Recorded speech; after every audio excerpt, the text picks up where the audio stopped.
మహాభారతంలో ప్రతి పాత్ర కూడా మన నిజ జీవితానికి దగ్గరగా ఉంటుంది.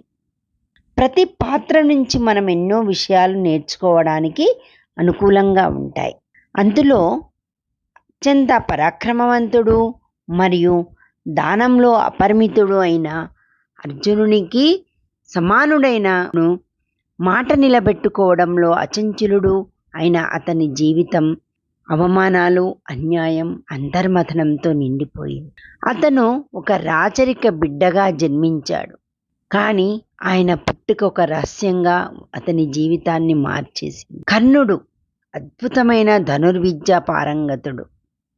కానీ సభలో అర్జునుడితో సమానంగా పోటీ చేసినప్పుడు అతన్ని కులం పేరుతో అవమానించారు. ఆ సమయంలో అతన్ని గౌరవించి అంగదేశానికి రాజుగా చేసినవాడు దుర్యోధనుడు. ఆ రోజు నుంచే కర్ణుడు దుర్యోధనుడికి కృతజ్ఞతతో జీవితాంతం తోడుగా నిలబడ్డాడు. కృతజ్ఞతకు గొప్ప గుణం కలిగినవాడు. కానీ అతను ఆ అధర్మం వైపు నిలబడడం అతనికి ఒక పెద్ద సంఘర్షణ. దానవీర శూరుడు అయిన కర్ణుడు ప్రసిద్ధ ఇంద్రుడు బ్రాహ్మణ వేషంలో వచ్చినప్పుడు అతనికి కవచకుండలాలు కూడా దానమిచ్చాడు. దానం అతని మహత్వాన్ని చూపింది. కురుక్షేత్ర యుద్ధంలో కర్ణుడు అర్జునుడితో పోరాడాడు.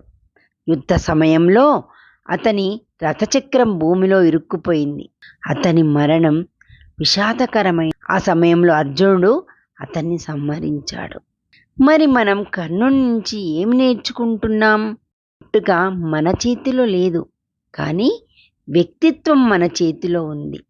కృతజ్ఞత మంచిది, కానీ సత్యం మరింత గొప్పది. ప్రతిభ ఉన్నా సరైన నిర్ణయాలు అవసరం. అహంకారం, కోపం జీవితాన్ని ప్రభావితం చేస్తాయి.